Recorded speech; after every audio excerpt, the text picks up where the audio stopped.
예수님께서 갈릴리 가나의 혼인잔치에 초대를 받으셨습니다. 그리고 예수님께서 사랑하시는 제자들과 함께 혼인잔치에 참여하셨습니다. 잔치가 한창 진행 중에 있는데 그만 포도주가 떨어지게 되었습니다. 잘 아시는 것처럼 예수님의 어머니도 그 자리에 있었습니다. 그 사실을 알게 된 어머니가 예수님에게 그 소식을 전해주게 되었습니다. 그리고 예수님께서는 하인들에게 명하셔서 저기에 있는 항아리에 물을 부으라고 말씀하셨습니다. 하인들이 어떻게 했을까요?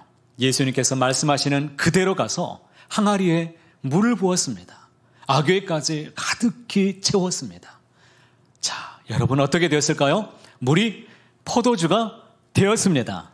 물이 포도주로 바뀌었습니다. 아주 놀라운 사건입니다. 기적이죠. 이 물을 맛보았던 이 연회장이 깜짝 놀랐습니다. 아니 이렇게 좋은 포도주를 아니 지금까지 아껴두고 뭘 하고 있었느냐라고 말하는 거죠.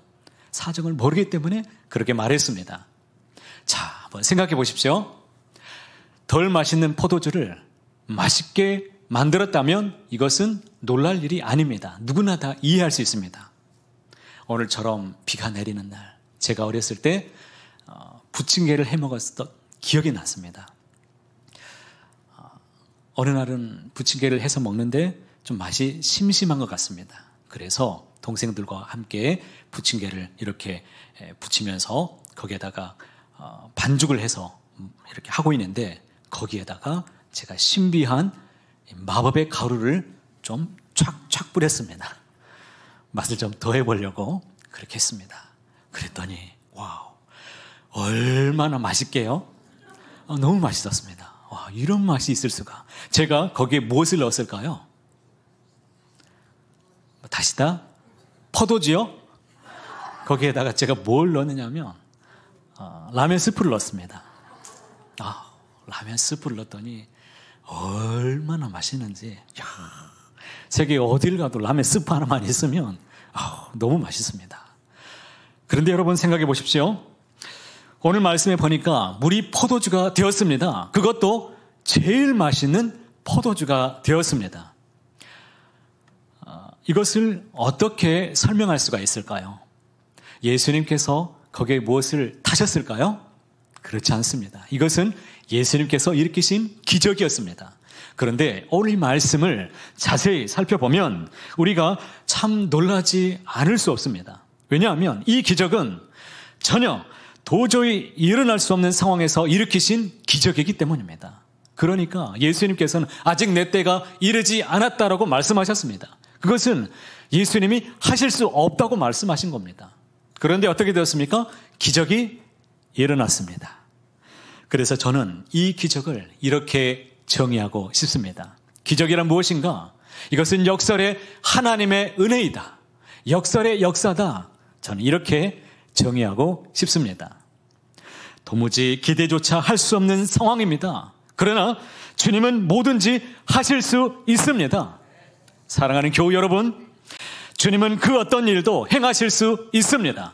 이치에 맞지 않는다고 할지라도, 우리가 이해할 수 없는 상황이라고 할지라도 주님은 모든 것을 바꾸셔서 선이 되게 하실 줄을 믿습니다. 기대조차 할 수 없는 상황이지만 우리 주님은 역전시키셔서 우리에게 모든 것을 구원으로 인도해 내실 것을 믿습니다. 그럼 이 역설의 역사가 어떻게 일어났는지를 우리가 볼 수 있어야 됩니다. 3절에 있는 말씀인데 이 말씀을 공동 번역으로 함께 읽어보도록 하겠습니다. 잔치 도중에 포도주가 다 떨어지자 예수의 어머니는 예수께 포도주가 떨어졌다고 알렸다라고 말씀합니다. 제가 성경을 여러 권을 지금 찾아보았습니다. 그런데 이 상황을 가장 잘 묘사한 성경이 공동 번역이었습니다. 포도주가 떨어졌습니다. 그런데 어떻게 얼마만큼 떨어졌는지 우리는 알 수 없습니다. 그런데 공동 번역에는 정확히 묘사를 했습니다. 어떻게 떨어졌습니까? 다 떨어졌습니다. 그러니까 하나도 남지 않게 되었다는 것입니다. 당시에 혼인잔치를 한번 제가 연구를 해봤습니다. 어떻게 잔치를 벌였는지를 좀 찾아보니까 당시에 풍습이 1세기경에 이렇게 진행됩니다. 자, 남자 쪽에서 우리 신랑과 그리고 신랑 친구들이 함께 신부의 집에 찾아갑니다. 그리고 신부 측에 인사를 하고 신부를 신랑의 집에 데리고 옵니다. 도착하면 그때부터 이제 잔치가, 결혼 예식이 성대하게 진행됩니다. 보통 풍습에 의하면 며칠간 진행되냐면, 놀라지 마십시오, 일주일간 잔치가 벌어집니다. 놀라는 분이 한 분도 안 계시네요. 가난한 사람은 어떻게 되느냐? 최소한 3일 정도를 축소해서 그렇게라도 했습니다.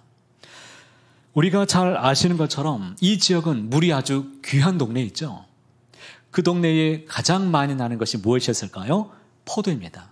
그러니까 이 포도를 포도주로 만들어서 물처럼 마셨습니다. 그러니까 우리가 생각하는 음료 정도가 아니라 당시에 꼭 필요한, 없어서는 안 되는 아주 중요한, 물과 같은 중요한 것이었다라는 것이었습니다. 당시의 혼인잔치는 개인적인 그런 축하잔치가 아니라 이 가족의, 가문의 이 명예가 달려있는 큰 공식적인 잔치였습니다. 그래서 동네에 있는, 마을에 있는 모든 사람들을 다 초청해서 공식적으로 마을 잔치처럼 화려하게 했었습니다. 그래서 만약에 잔치 도중에 그만 가장 중요했던 이 포도주가 떨어지게 된다면 이것은 가문의 수치로 여겼습니다. 아니, 어떻게 이럴 수 있느냐? 만약에 혹여라도 만약 그렇게 된다면 이것은 당시 아주 치명적인 일이었습니다. 두고두고 회자되며 사람들이 껄껄껄 하면서 저 사람들 흉을 보는 이러한 가문에 있어서는 안 된 일이었다는 것입니다. 우리가 생각하기에는 음식 하나 떨어진 것이 이렇게 심각할까 여기겠지만 그렇지 않았다는 것입니다. 우리 교회가 자랑하는 식당 있죠. 일명 서강 레스토랑이 있습니다.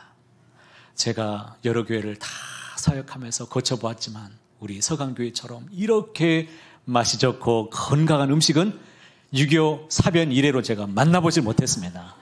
아주 맛있고 건강하고 MSG 없이 아주 건강하게 이렇게 만들어 놓습니다. 너무 좋아요.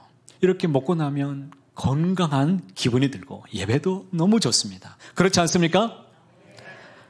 할렐루야. 네. 그런데 제가 가끔은 예배 후에 어떤 모임을 갖거나 또 회의하거나 그리고 신방을 하다 보면 조금 늦게 내려가는 때가 있습니다. 그러다 보면 제가 좋아하는 음식들이 있는데 가끔은 제 앞에서 그것도 뚝 떨어질 때가 있습니다. 아니, 이미 떨어졌으면 이해라도 하는데 제 앞에서 뚝 떨어지는 겁니다. 그러면 제가 어떨까요? 그래도 저는 너무 기분 좋습니다. 왜냐하면 우리 교우들이 오늘 많이 오셨구나.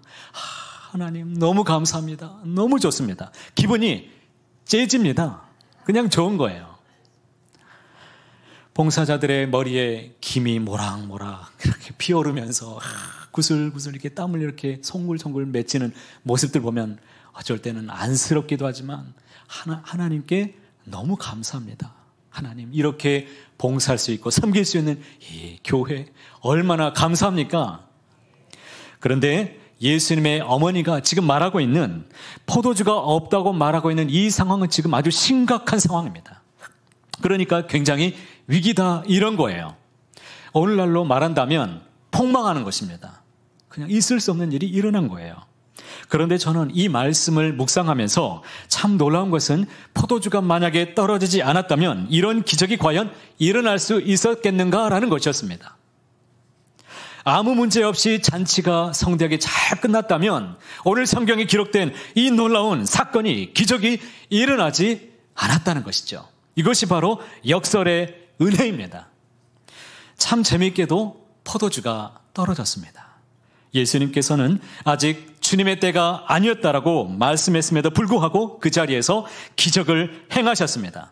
역설의 역사가 일어나게 되었습니다. 여러분, 왜 기적이 역설의 역사인 줄 아십니까? 우리의 부족함이, 우리의 모자람이, 우리의 연약함이 이것이 바로 기적의 통로가 되었기 때문입니다.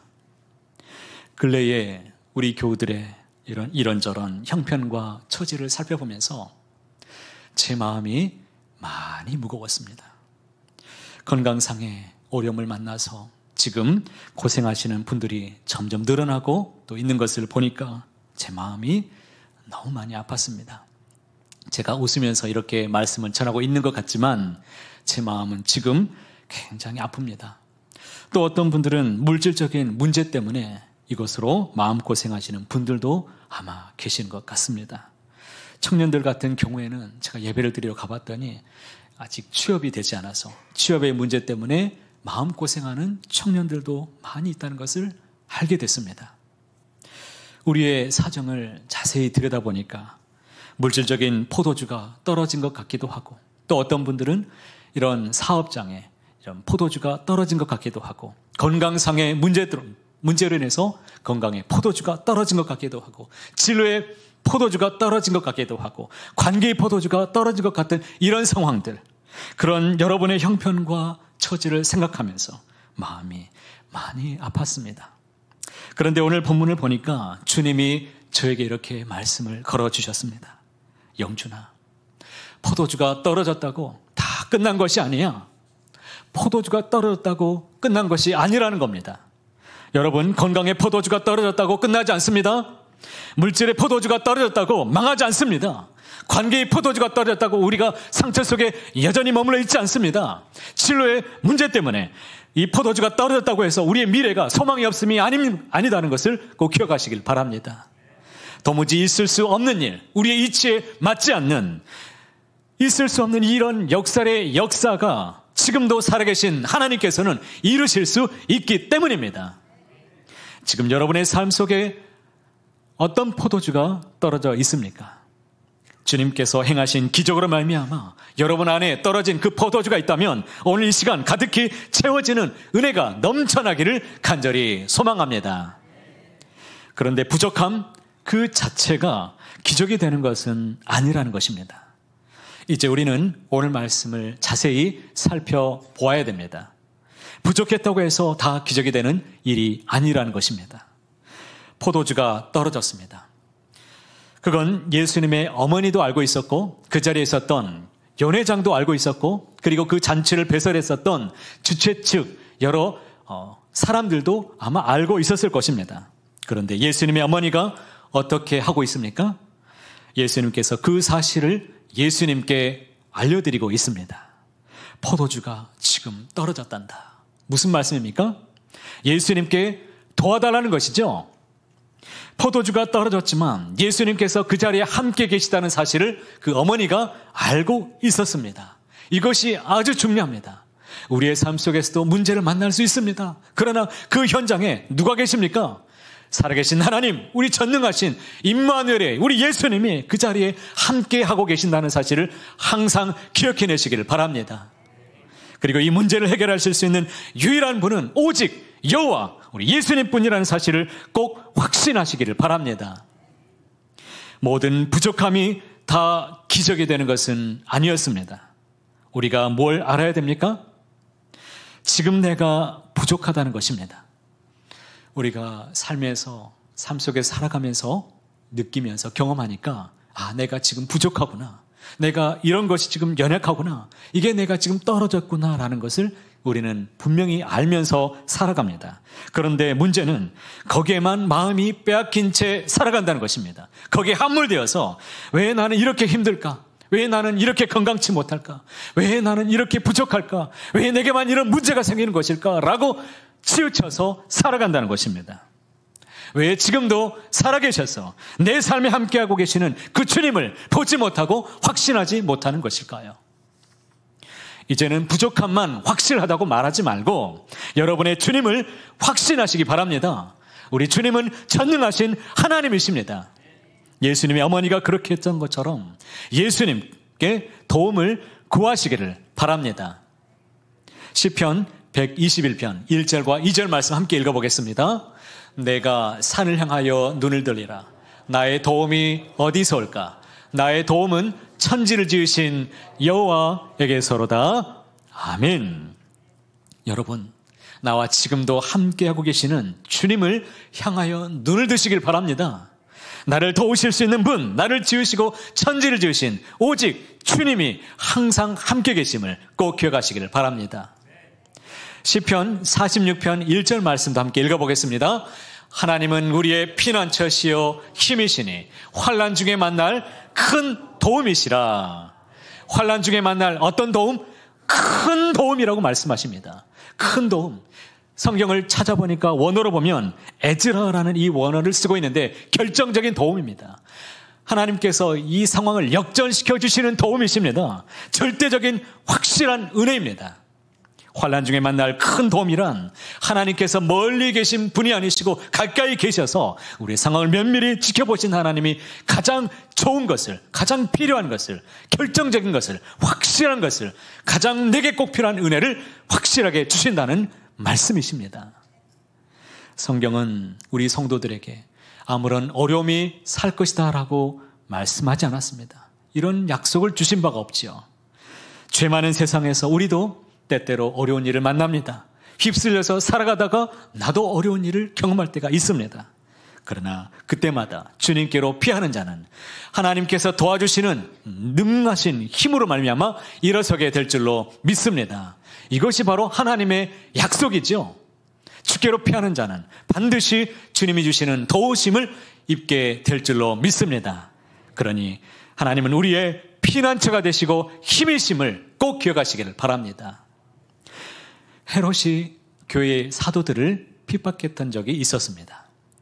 당시에 헤롯이 인기를 얻기 위해서 당시 예루살렘 교회의 지도자였던 야고보를 칼로 쳐서 죽였습니다. 그리고 그 다음에 베드로를 잡았습니다. 그리고 베드로를 다음 날 죽이기 위해서 기다리고 있었던 그 밤에 어떤 일이 일어났습니까? 사람들이 보았을 때 이제 베드로도 이제는 죽었구나, 이제는 큰일 났구나, 끝났구나 라고 생각하는 절망적인 밤이었습니다. 그런데 성경에서 놀라운 말씀을 하십니다. 사도행전 12장 5절 말씀 읽어보겠습니다. 베드로는 옥에 갇혔고 교회는 그를 위하여 간절히 하나님께 기도하더라. 교회는 그를 위해서 뭘 했습니까? 간절히 하나님께 기도하더라고 말씀하십니다. 문제가 있었습니다. 믿음 생활 잘해도 문제가 있을 수 있습니다. 그런데 이것을 어떻게 여겼습니까? 교회는 이것을 문제다라고 여기지 않고 하나님께 나갈 수 있는 기도하라는 사인으로 받았다는 것입니다. 오늘 우리의 문제가 무엇인 줄 아십니까? 문제가 없는 것은, 문제가 있는 것은 알겠습니다.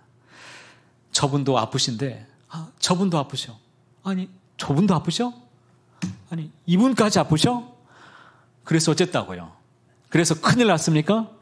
기도하라는 사인이라는 것입니다.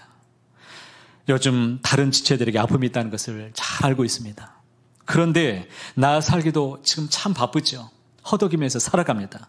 나는 아직 평안하니까. 그래요. 주님 이대로만 살게 해주세요. 이것이 기도인 줄 알고 살아갑니다. 아니지요.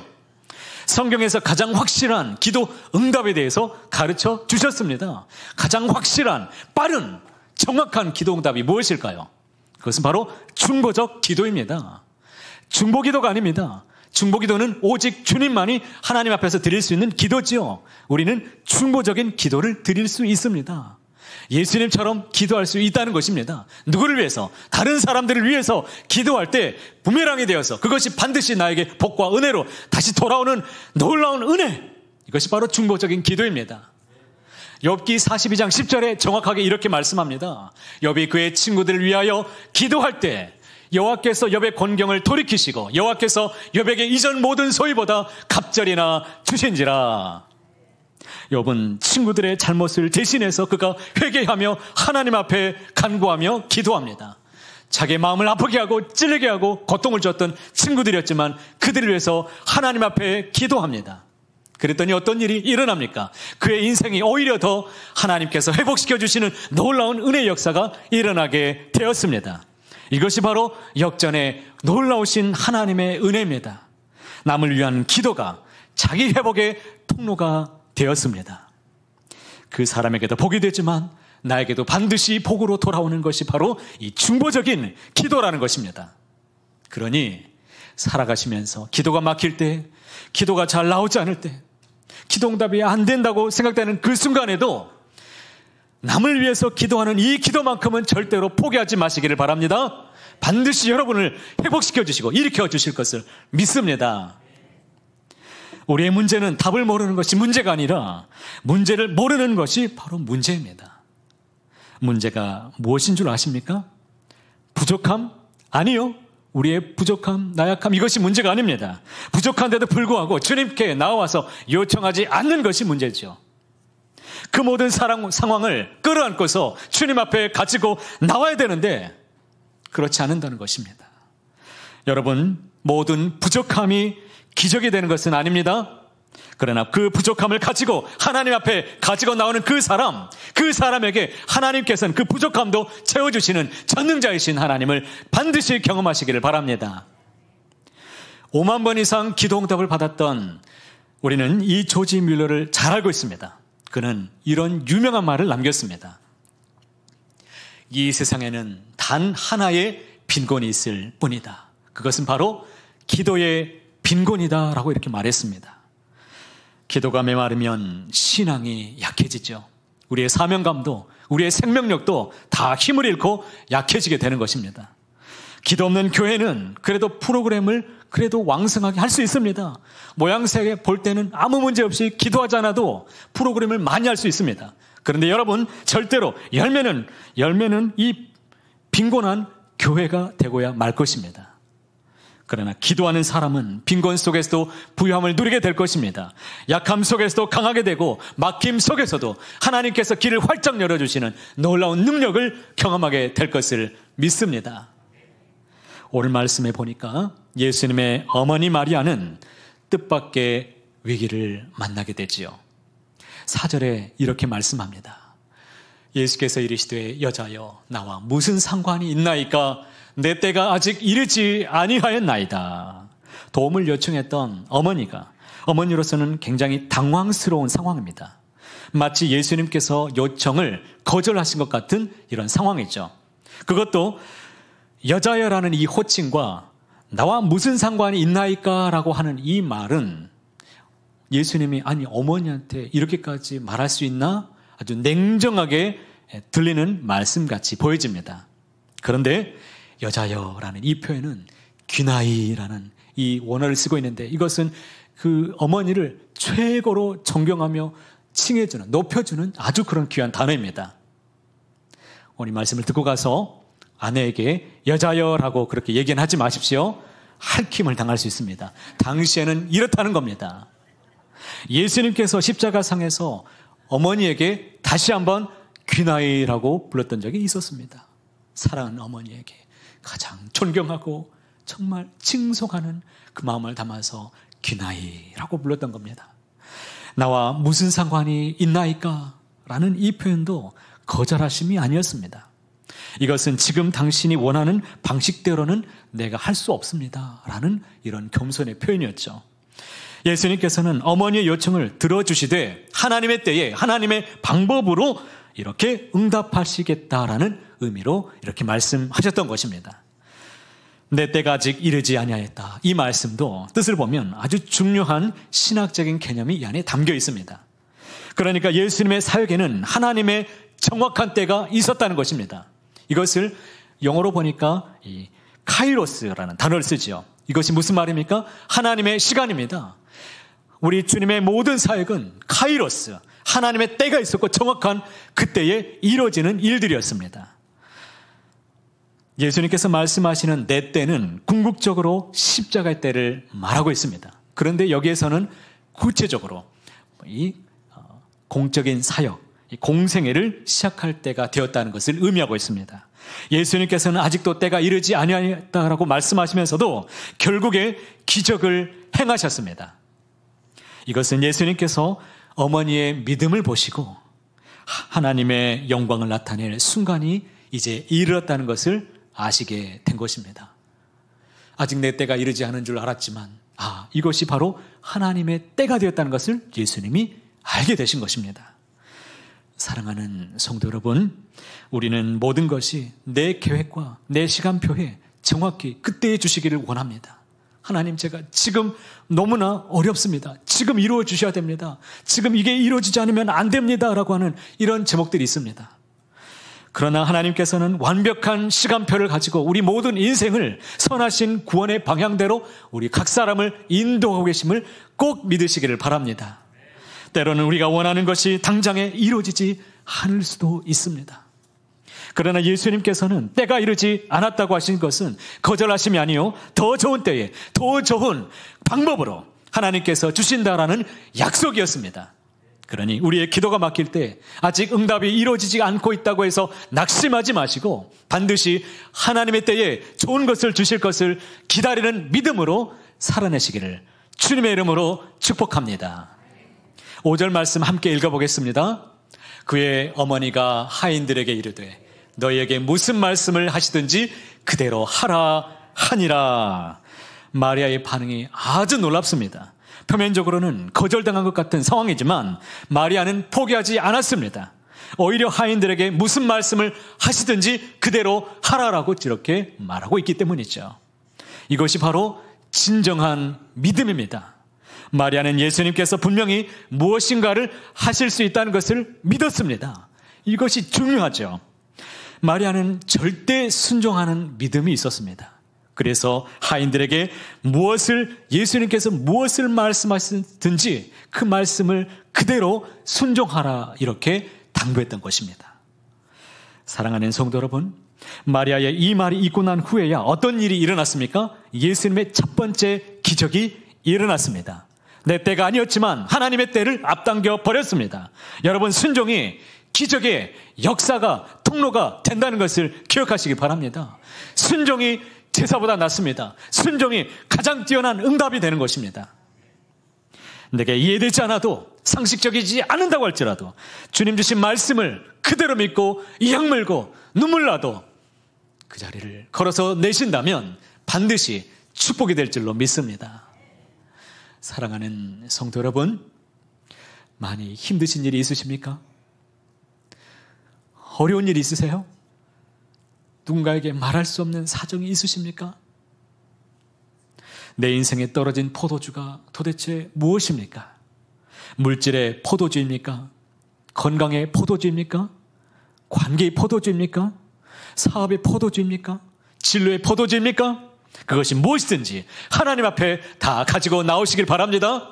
그리하여 하나님께서 지금 우리에게 베푸시길 원하시는, 은혜 주시길 원하시는, 나에게 부족함을 채워주시는 그 은혜를 여러분 충만히 맛보게 되시길 바랍니다. 지금은 반드시 기도할 때입니다. 부족함은 내게 채워주실 사인이라는 것을 반드시 믿으시고 간구하시길 바랍니다. 하나님의 때를 신뢰하시기 바랍니다. 반드시 이루어지실 것을 믿으시고 하나님의 말씀에 절대 순종해내시는 저와 여러분 되시기를 바랍니다. 그리하여서 하나님의 놀라우신 뜻이 우리의 가정과 우리의 교회와 이 나라 가운데 넘치도록 부어주시기를 간절히 주님의 이름으로 소원합니다.